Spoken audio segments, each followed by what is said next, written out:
ఖాతంలో అల్పపీడనం కొనసాగుతుండటంతో తెలుగు రాష్ట్రాలతో పాటు తమిళనాడులో వర్షాలు విస్తారంగా కురుస్తున్నాయి. బంగాళాఖాతంలో ఏర్పడిన అల్పపీడనం రేపు వాయుగుండంగా మారే అవకాశం ఉంది. ఎల్లుండి తుఫానుగా బలపడే అవకాశం ఉంది. అల్పపీడనానికి అనుబంధంగా ఉపరితల ఆవర్తనం కొనసాగుతోంది. మరోవైపు నైరుతి రుతుపవనాలు చురుగ్గా కదులుతూ ఉన్నాయి. బంగాళాఖాతంలో ద్రోణి ప్రభావంతో అల్పపీడనం ఏర్పడిందని, దీని ప్రభావం ఈ నెల 24 వరకు ఉందంటున్న వాతావరణ శాఖ అధికారిని శ్రావణితో మా ప్రతినిధి కిరణ్ ఫేస్ టు ఫేస్.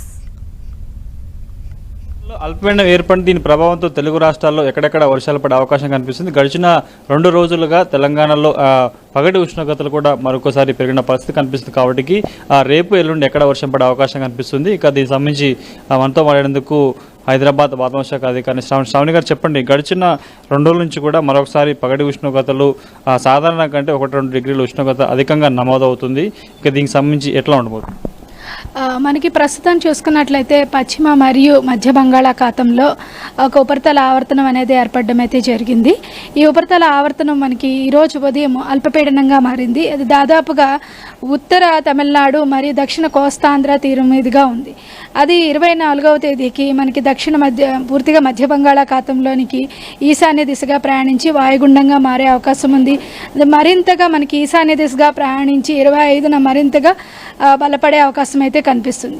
ఇప్పుడు ఈ ఉపరితల మరి అల్పపీడన యొక్క ప్రభావం వల్ల మనకి తెలుగు రాష్ట్రాల్లో చూసుకున్నట్లయితే పూర్తిగా మనకి రాయలసీమ, దక్షిణ కోస్తా ఆంధ్రాలోని అక్కడక్కడ మనకి చెదురుముదురు వర్షాలు పడే అవకాశం ఉంది. ఉత్తర కోస్తా ఆంధ్రాలో కూడా మనకి అక్కడక్కడ ఈ ఉరుముల మెరుపులతో కూడిన వర్షపాతం నమోదే అవకాశం ఉంది. ఈ ఉపరితల ఆవర్తన ప్రభావం వల్ల మనకి తెలంగాణ రాష్ట్రంలో చూసుకున్నట్లయితే ఉత్తర ఈశాన్య తెలంగాణ జిల్లాల్లో అక్కడక్కడ ఈ ఉరుముల మెరుపులతో కూడిన వర్షపాతం నమోదే అవకాశం ఉంది. అలాగే ఈదురుగాలులు గంటకి 30 నుంచి 40 కిలోమీటర్ల వేగంతో వీచే అవకాశం కూడా కనిపిస్తుంది అన్నమాట.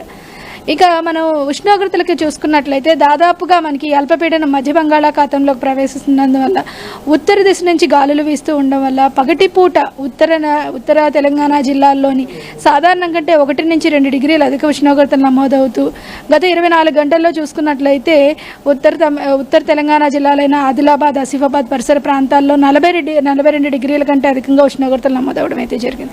ఇదే విధమైన పరిస్థితి మనకి వచ్చే 5 రోజులు కూడా ఉండే అవకాశం కనిపిస్తుంది.